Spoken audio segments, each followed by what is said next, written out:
legal. Quantos anos você tinha? Uns 14, 15 anos. Tá, você falou, desculpa. Aí eu peguei o violão, tentei, né, tocar alguma coisa, fui na internet, né, tentando descobrir alguma coisa. E aí meu pai olhou pra mim e falou, pô, vou colocar você na escola de um amigo meu. Né, meu pai sempre gostou de samba, pagode, essas coisas. E aí ele tinha um amigo que tocava, né, essas coisas. Tocava 7 cordas, enfim. Tocava essa vibe do choro. E aí foi quando meu pai me matriculou nessa escola. Pô, que legal, cara. Que legal que o incentivo veio do seu pai também. Exatamente. E aí foi quando tudo começou. Comecei a fazer aula com esse senhor. Hoje ele é bem senhor, Luiz Macambira. É? Vou deixar até um abraço pra ele aí, se ele estiver assistindo. Salve, professor Macambira. E a família dele é bem tradicional, né? É uma família que vai de geração em geração tocando choro. Então é uma família Que conhecida na área legal. do choro. Tô doido pra fazer um episódio de choro aqui. Já andei até sondando com alguns grupos. Ainda não fiz, entendeu? Então acho que falta essa... Sim. Falta ainda. Já tivemos samba, teve o Salgadinho aqui, pagode. Legal. Bom, vamos lá. Sim. Aí comecei a fazer aula com ele. Fiz um tempo de aula, e é interessante até essa história, porque fiz uns 6 meses, como ele não era guitarrista, é aquele professor, né, que dava aula de um pouquinho de cada instrumento, enfim, né, na escola dele. E aí eu comecei a fazer aula de guitarra. Depois de um tempo, voltei para dar aula nessa escola, é bem legal isso. Ah, você voltou como professor? Como professor de guitarra, exatamente. Uau. Ele falou, pô, eu não sou guitarrista. Então Né? você tinha facilidade, né? Sim, sim. Na verdade, quando eu comecei a tocar, eu me descobri. Depois de uns 3, 4 meses, eu falei, eu quero viver disso. Quando você pegou aquele violão que o seu amigo deixou lá, Isso, exatamente. como foi? Assim, aí você levou... Você tentou algo no violão antes de ir pra aula com o professor? Sim, e eu consegui tocar uma música, aquela noite feliz, sabe? Olha. Fazendo bem simples, né? E como que você aprendeu? Pela internet? Pela internet. Ainda não tinha essa... Como é hoje, né? Tipo, tem Cifra Club, tem essas coisas, né? Bem mais avançadas. Tem um monte de gente. Se abriu no YouTube, tem alguém dando aula, né? Sim, hoje é mais fácil. Mas tava surgindo os canais de cifras, né, na internet. Ah, e aí legal. eu lembro que eu tentei tocar lá, eram 3 acordezinhos, né? Lá maior, Ré maior, enfim. E eu consegui tocar. E quando meu pai viu isso, ele falou, pô, vou colocar você numa escola. E aí começou a criar o amor, né, pela música. Que bom, cara, que legal. Bom, e em que momento você encontrou o professor Sidney? O Sidney foi o seguinte, aí tava rolando nesses sites, né, que estavam começando, no Cifra Club, um dia do rock, 2012. Né, e tava lá... E você gostava de ouvir rock? Qual eram as suas afinidades musicais? Gosto muito do rock, né? Tudo começou com Kiss. Quando eu descobri o Kiss, aquele MTV acústico, né? Sim, excelente.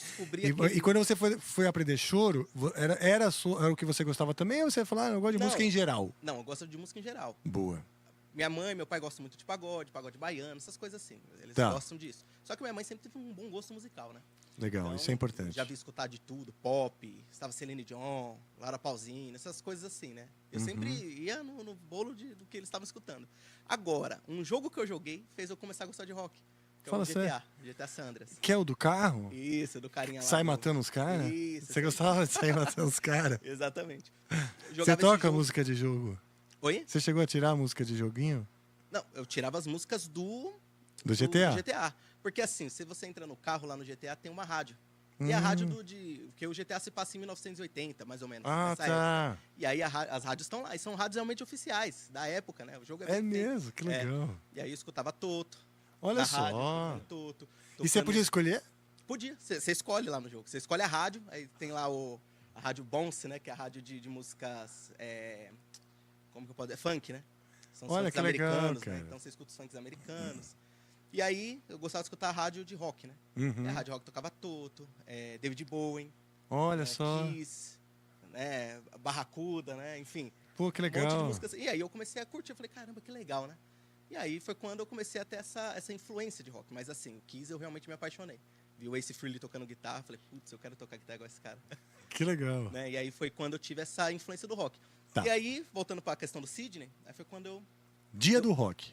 O dia do rock no Cifra Club. E aí tava lá só a galera nata, né? Tava o Sidney, tava o Rick Furlani, tava o...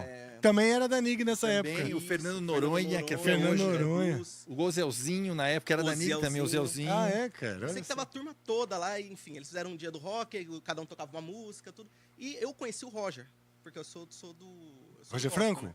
Ah, sim. E aí eu conhecia muito bem já o Roger, porque o Roger tava fazendo os trabalhos com o Thales. Legal. Tava escutando aquilo, tirando, já tava tocando na igreja, tudo. Então, aí foi quando eu conheci o Sidney pela live do Cifra Club. É uma história bem engraçada, né? Porque quando o Sidney ele foi tocar com o Roger, ele tava começando a Core Action. Ah, sim. né? E aí ele começando a história da For Action lá. E eles estavam ainda na primeira música, era um demo, né? Primeira música era uma demo, o arranjo totalmente diferente da Power Da One. Power One, que é a primeira música que eles começaram. Porém, quando o Roger tocava, eu falava, que legal, o Roger, né, tocando bem e tal. Aí quando o Sidney tocava, eu achava esquisita a forma que o Sidney tocava. E aí eu achando esquisita a forma que o Sidney tocava, eu falava, pô, quem é esse tiozinho aí que não acerta uma nota? Fala sério. Não foi? E aí eu ficava com essa sensação. Por que eu ficava com essa sensação? Porque o Sidney usava, no rock, mas ele usava menor melódica, usava uns arpejos de minuto, e o meu ouvido não estava pronto para ouvir aquilo. Tudo que é tradicional, ele foge. Exatamente. E eu falei, pô, mas o que é isso, né? E não consegui entender o que estava acontecendo, né? E aí foi quando eu falei, pô, agora eu preciso escutar esse cara para tentar entender o que ele tá fazendo. Aí foi quando eu me apaixonei pelo som do Sidney. Puta, que legal, cara. Aí você mandou uma mensagem. Aí começou o garimpo, né? Tentar conversar com ele. Porque na época não era tão acessível como é hoje, né? Sim, hoje é mais fácil, Foi né? em 2012. Não, acho que não tinha nem Instagram, eu acho. Não tinha. Era Facebook. É, né? Era Facebook. E aí eu lembro Facebook, que era exatamente. nas feiras que eu ia procurar ele, né? Então eu chegava na feira de música, a Expo Música tava arrebentando, né? Ainda tava estourado. E eu chegava lá e ficava ali tentando ver. Foi no workshop, na realidade, que você viu. O Roger foi a primeira vez, né? Foi, exatamente. E aí tava rolando também uns workshops em São Paulo, né? Nas lojas. Tinha né? muito, Teodoro, né? Então se você tá falando, olha, se você... Tá, você tem 29, né? 29. Começou com 14, então nós estamos falando de 15 anos atrás, é isso? Mais ou menos isso. Isso, 12, tá. 13. Você começou com 14 no violão lá com o professor. Isso, né? exatamente. Esse momento do dia do rock, você já estava envolvido com o Kiss, isso, aquilo, quanto tempo depois? Em torno de 1 ano e meio. Ah, foi rápido. Foi bem até. rápido. Foi rápido. Foi bem rápido. Então você ainda era molecão, 16. Era molecão, tava aprendendo tá. a tocar. Tanto que eu não tava entendendo o que ele tava fazendo, né? O Saquei, negócio de escala pentatônica, tava bem no começo ali, né? saquei. Então eu não entendi o que ele tava fazendo, então pra mim tava errado. Pronto, exato. Deixa eu fazer uma pausa.